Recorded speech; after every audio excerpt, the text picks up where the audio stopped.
Olá, seja muito bem-vindo ao Business. A partir de agora você vai conferir. Uma nova companhia chinesa de celulares inicia a venda dos aparelhos no Brasil. A Embraer mira o mercado asiático e expansão começa pela Índia. O CAD dá sinal verde para a fusão que vai dominar o mercado pet do Brasil. E saiba qual é a empresa mais valiosa do mundo atualmente. Eu sou Bruno Meyer e o Business, a sua revista eletrônica de negócios, está no ar. Jovem Pan Business. E uma nova companhia de celulares chinesa com produção local anunciou a data de venda no Brasil. É a fabricante Vivo, uma das maiores fabricantes chinesas de smartphone e que nada tem a ver com a operadora Vivo do grupo Telefônica, que o Brasil todo conhece. Essa nova companhia informou que dará início às vendas dos 2 primeiros modelos de smartphones no país e já em junho. Um dos modelos já é fabricado na Zona Franca de Manaus. Aliás, uma das estratégias é justamente essa para entrar no mercado brasileiro: produzir parte dos aparelhos no país, usando uma fábrica na Zona Franca de Manaus. Em abril, essa unidade chegou ao patamar necessário para garantir a oferta de aparelhos no Brasil. E para impulsionar a distribuição no mercado brasileiro, a companhia fechou parcerias com redes varejistas brasileiras e também operadoras de telefonia. A companhia usará um outro nome por aqui, a marca Jovi no mercado brasileiro, justamente para fugir da coincidência que eu acabo de falar com a marca de telecomunicações. A Vivo Mobile é a 5ª maior empresa em vendas de celulares do mundo. Só perde para Samsung, Apple, Xiaomi e Oppo. Todas, aliás, que eu acabei de falar, elas estão presentes no Brasil. Mas em 2024, a empresa vendeu 100 milhões de aparelhos celulares, isso no mundo. É uma companhia que foi criada em 1995 e está em mais de 60 países, chegando agora no Brasil.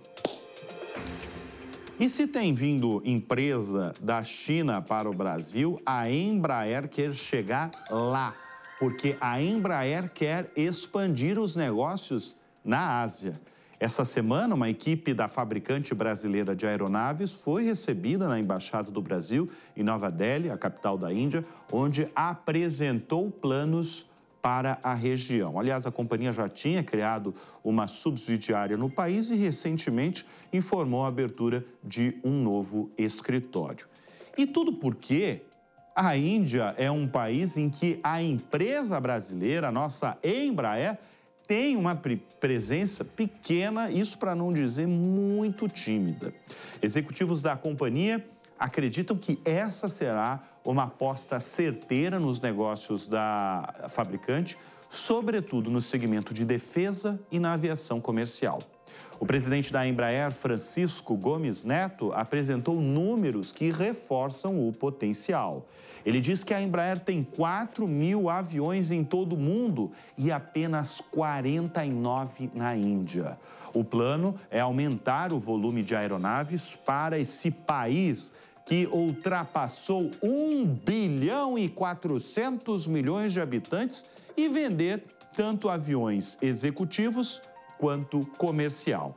Para Gomes Neto, o mercado indiano usa aeronaves turbohélice na sua aviação regional, um segmento em que a Embraer tem vantagem.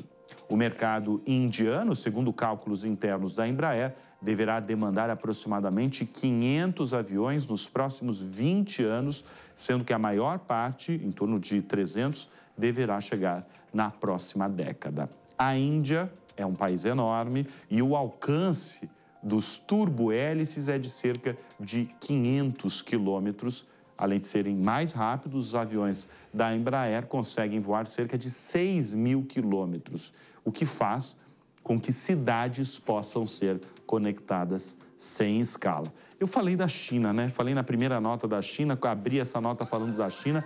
A China, que é o segundo maior mercado de aviação do mundo, é um outro país, um outro mercado que tem interessado a Embraer.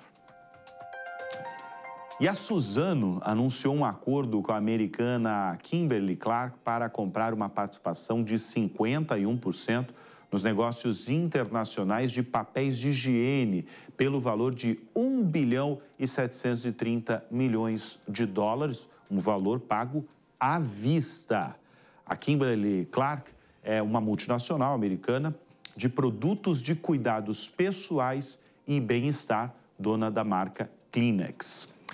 E uma nova empresa conjunta dessa parceria desse acordo, será estabelecida para gerir os negócios de fabricação, marketing, distribuição e venda de produtos como papel higiênico, toalhas de papel, guardanapos, lenços de papel e outros produtos de papel. Esse acordo avalia o negócio em 3 bilhões e 400 milhões de dólares. A nova empresa vai contemplar 22 fábricas localizadas em 14 países que totalizam uma capacidade anual de produção de aproximadamente 1 milhão de toneladas de produtos. Quando eu falo produtos, é isso que eu acabei de falar, né? Papel higiênico, lenço de papel, guardanapo, com a atual atividade de comercialização em mais de 70 países. A expectativa é que a operação seja concluída em meados de 2026. E a NVIDIA voltou ao topo global. Na terça-feira, a fabricante de chips se tornou a empresa mais valiosa do mundo, superando a Microsoft. A companhia vale hoje 3 trilhões e 450 bilhões de dólares. A Microsoft vale um pouquinho menos, vale 3 trilhões e 440 bilhões de dólares. A última vez que a NVIDIA ocupou a liderança global entre as empresas foi em janeiro e ao longo do último ano esse posto tem alternado entre Apple e Microsoft. A NVIDIA foi fundada em 1993 para desenvolver chips gráficos voltados para jogos e se transformou no principal fornecedor de infraestrutura para AI, incluindo o ChatGPT. Nós vamos receber, neste momento aqui no programa, o CEO da Semantics, uma empresa brasileira focada em inteligência artificial, o Leonardo Santos. Leonardo, obrigado pela presença aqui em nosso estúdio. Você acompanha o tema há muitos anos e eu sei que a gente também está falando de uma lista que muda o tempo todo.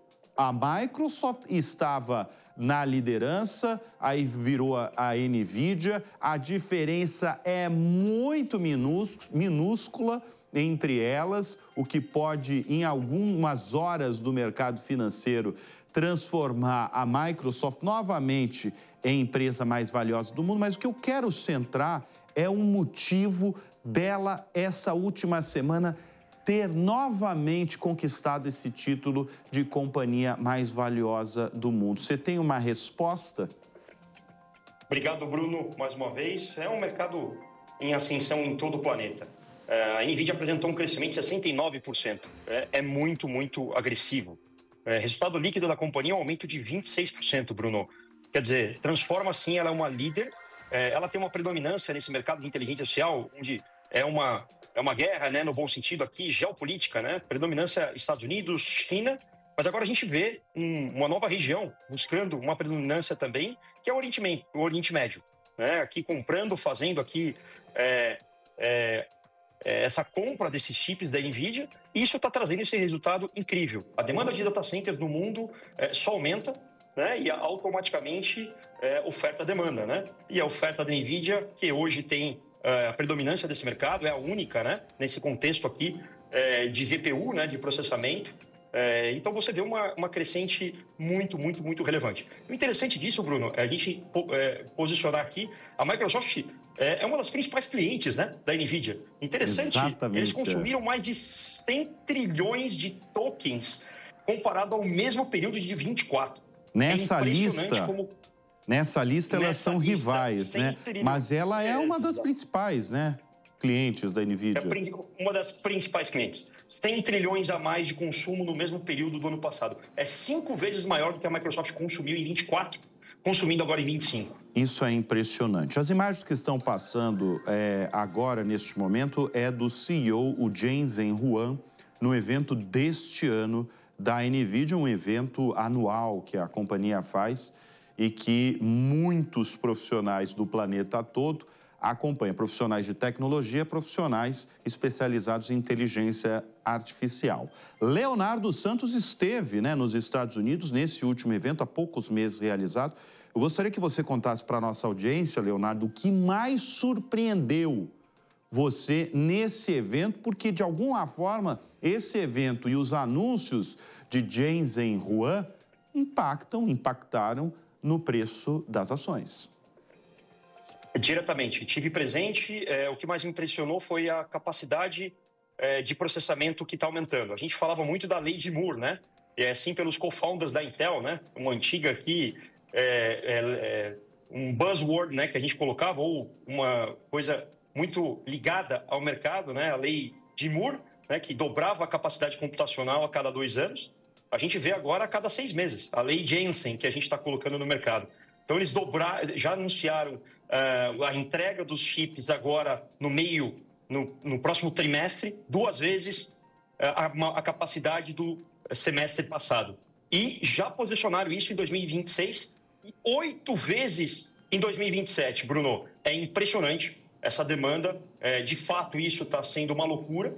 As empresas, os países buscando uma predominância, se posicionar nessa nova moeda, né, como alguns especialistas de mercado têm colocado, que é a nova moeda, né, geopolítica principalmente. Então, é uma crescente e os resultados sólidos da companhia trazem essa perspectiva, não só de curto, mas também de médio prazo, pelo poder computacional e por tudo aquilo que a NVIDIA vem lançando. Ô Leonardo, você que acompanha há muitos anos a inteligência artificial, muito antes da explosão da AI generativa, né, através da popularização do ChatGPT, eu queria que você falasse quais são as tendências mais promissoras da AI nos próximos tempos. A gente falando muito de agentes, né? Agentes de inteligência e multi-agentes, porque você consegue aqui automatizar muito o processo, trazer eficiência operacional, construir novos produtos através dessas tecnologias. E, num futuro muito próximo, a robótica, como a gente está vendo agora, né? A China muito à frente desse mercado, né? Aqui a grande preocupação, né, é que isso pode, de fato, no futuro impactar essa demanda de chips, pelo fato da restrição americana, mas isso não é nem de perto aquilo que vai barrar ou bloquear aqui o crescimento da NVIDIA. Então, a gente olha muito para esse mercado de agentes. É um ano dos agentes, como a gente citou há muito tempo atrás já, né, Bruno? E a gente já está antecipando aqui, olhando esse mundo da robótica com a AI física, que é o que a gente está colocando. E a NVIDIA se posicionando não só como uma empresa de chip, mas muito interessante olhar como uma empresa de plataforma. Consumo da plataforma, quer dizer, softwares da NVIDIA, né, vem aumentando muito rápido também. Então, isso é uma oportunidade que eu vejo para os analistas e, sem dúvida nenhuma, muita gente já olhando a NVIDIA não só como uma empresa de chip, mas também como plataforma. A gente está vendo as imagens do Jensen Huang, o CEO, junto de um robozinho nessa apresentação, no evento, repito, realizado neste ano, evento anual da companhia.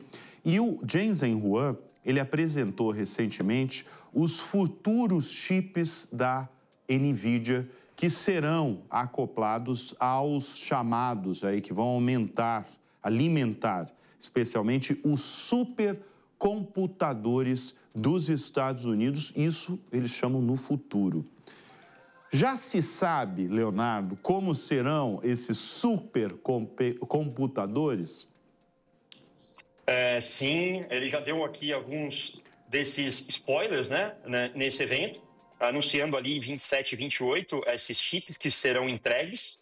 A demanda é tão grande, Bruno, que é uma fila de 2 anos para que você consiga ter pedidos ou recebimento desses chips. É impressionante e, obviamente, aqui você vê uma capacidade computacional dentro de um espaço menor e, obviamente, você aumentando muito rápido essa capacidade de processamento e de tokens, principalmente, que aqui é a grande métrica da inteligência artificial. A gente precisa, o Brasil, de alguma forma, precisa entrar no bonde desse frenesi global, né, Leonardo?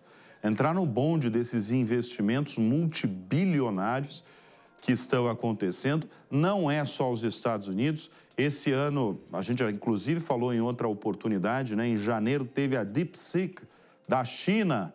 E a China inclusive a gente deu aqui no Business na semana passada, o Jensen Huang falando que a AI chinesa é formidável e não se pode menosprezar a inovação em relação à AI que vem da China. Mas assim, você vê diversos países envolvidos. A gente tem que também ver o Brasil. O Brasil precisa pegar esse bonde da AI, né, Leonardo? Sem dúvida nenhuma. É um fator de soberania, Bruno. É um pouco do que a gente coloca, defendendo aqui fatores de soberania do nosso país. Sem dúvida nenhuma, fazer escolhas daquilo que seremos competitivos a nível global, que não é e não se demonstra no fator aqui de chips, né, dessa capacidade. A oportunidade que a gente está tendo é, sem dúvida nenhuma, enorme. Tem uma janela de oportunidade aberta no mundo para que a gente se posicione. Entendo que fatores regionais vão trazer diferenciais competitivos, como a nossa matriz elétrica, praticamente aqui 90% é renovável. Por isso, essas iniciativas que a gente está vendo, e sem dúvida nenhuma, fatores políticos são importantes para que a gente consiga ser predominante, trazer recursos de investimento para o nosso país. Espero aqui poder, de fato, contribuir como uma empresa brasileira exportando tecnologia para o mundo, como a gente vem fazendo há anos, mas sem dúvida nenhuma, colocando aqui esse alerta, né, para o nosso país, para que a gente traga mais recursos. Uma iniciativa de abaixar impostos é uma boa iniciativa para que a gente acelere e, de fato, se posicione nessa janela de oportunidade da inteligência artificial, que é a nova moeda para essa economia. A nova moeda. E falou Leonardo Santos, CEO da Semantics. Obrigado pela presença aqui no Business. Muito obrigado, Bruno, mais uma vez. Jovem Pan Business. A fusão entre Petz e Cobasi dependia do aval do CAD, o Conselho Administrativo de Defesa Econômica. E após uma análise criteriosa, o órgão deu sinal verde para o acordo. Segundo o CAD, a fusão não representa riscos à concorrência. O acordo deve criar uma gigante no segmento PET com receita de quase 8 bilhões de reais e 494 lojas em mais de 140 cidades. Os acionistas da Petz terão 52,6% dos papéis da nova empresa, enquanto os da Cobasi ficarão com 47,4%. E a Volkswagen parece que tem se encontrado também em um outro negócio lucrativo, porque a salsicha Currywurst, produzida pelo próprio açougue da marca desde 1973, se transformou num verdadeiro sucesso de vendas. Em 2024, a Volkswagen vendeu mais salsichas do que carros.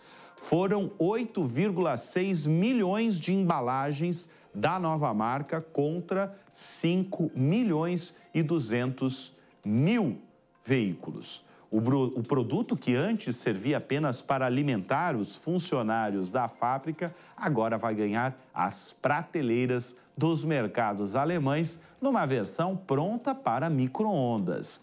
A Volkswagen não abre números, mas a divisão de carnes processadas fatura milhões de euros por ano. A salsicha atualmente é o produto da empresa mais vendido no mundo. Uma pesquisa traçou o comportamento e as expectativas dos executivos do Brasil e apontou que 63% dos entrevistados, entre gerentes, diretores, vice-presidentes e presidentes de companhias, afirmam estar sempre abertos a novas oportunidades de carreira, ainda que não estejam buscando ativamente por uma nova vaga.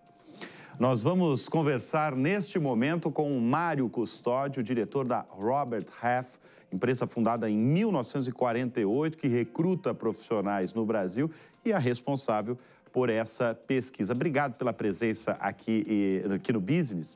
É natural, Mário, que 6 em cada 10 executivos estejam sempre abertos a novas oportunidades. E outra coisa que chama a atenção na pesquisa que eu tive acesso, o salário já não é o principal aspecto de atração dos profissionais?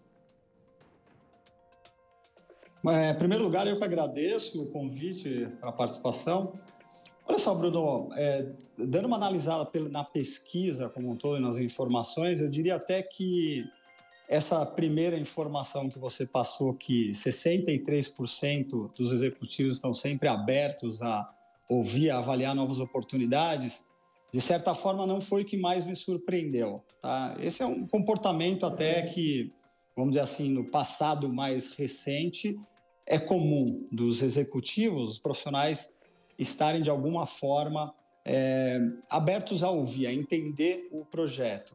O que de fato me chamou a atenção foi o resultado dos fatores que impulsionam, né, o que motivam o profissional a efetivamente fazer uma transição para outra empresa, né?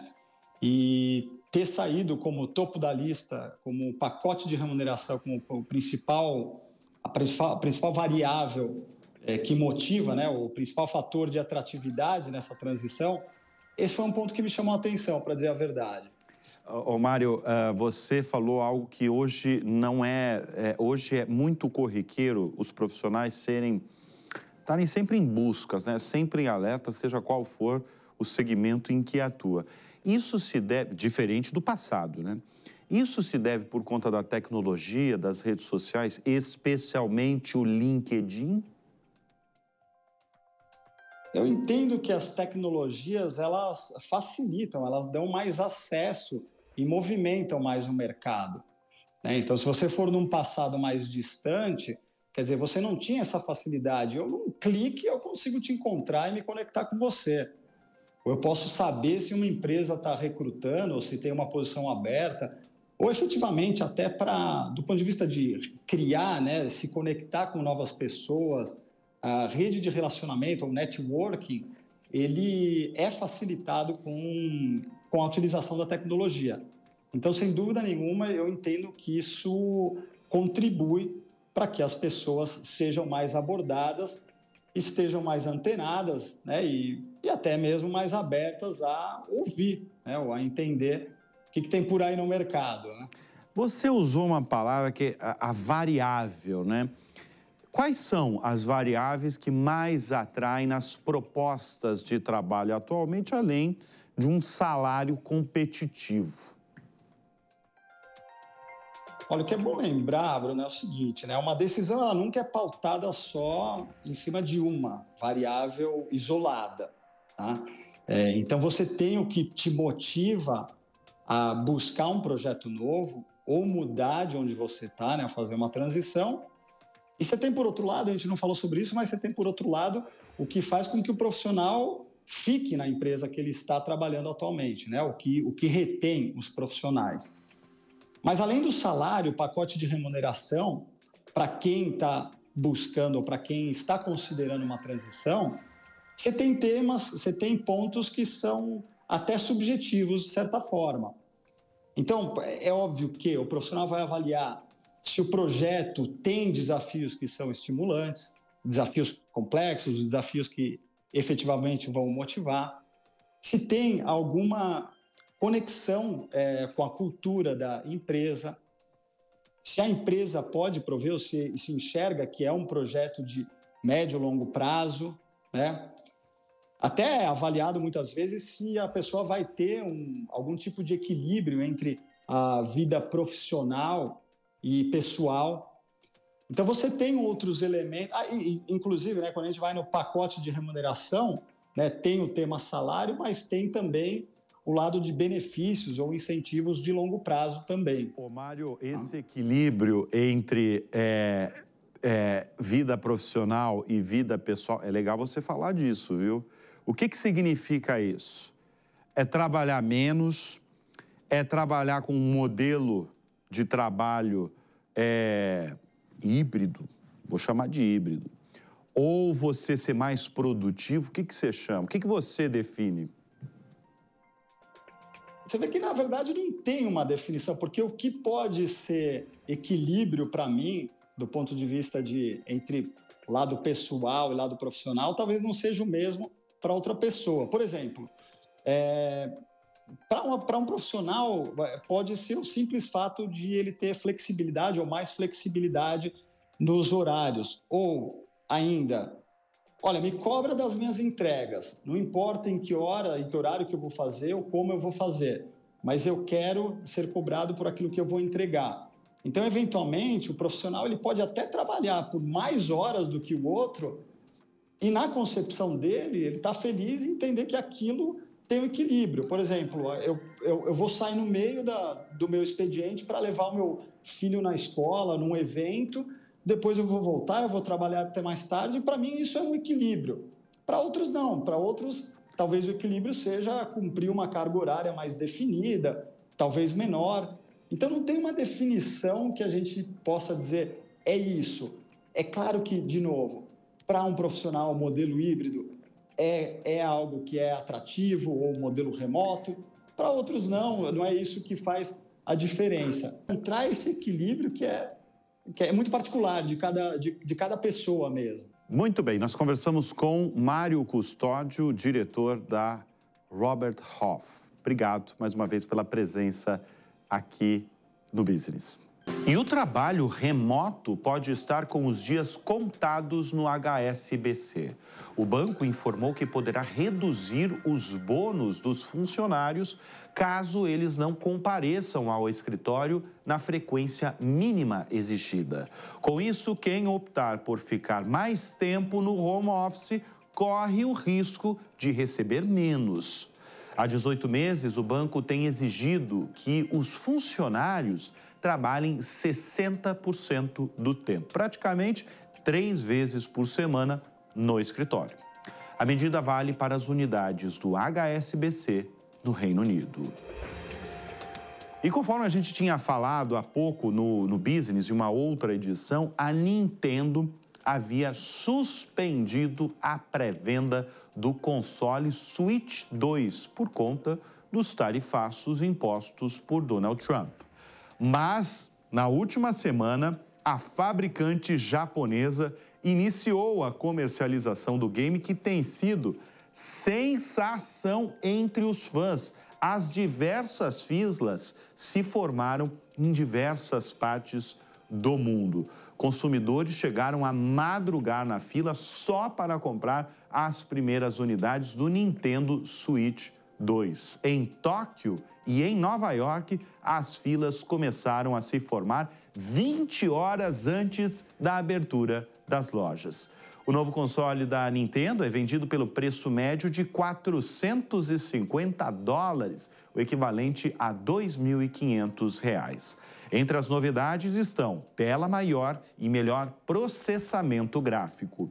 O antecessor Nintendo Switch vendeu 152 milhões de unidades e a expectativa pelo novo console segue alta. Aliás, essas filas que formaram de 20 horas em Nova York, em Tóquio, lembram muito aquele frenesi global que existia. Tem um pouquinho ainda, mas não como era na última década sobre os novos iPhones. Lembrou muito, 20 horas na fila em Nova York e em Tóquio. Tudo por conta de jogo, de game, desse novo game da Nintendo. E com isso, o Business vai ficando por aqui. Eu desejo a todos um excelente final de semana e sempre o meu lembrete. Tenham todos ótimos negócios no radar. Até semana que vem. Tchau!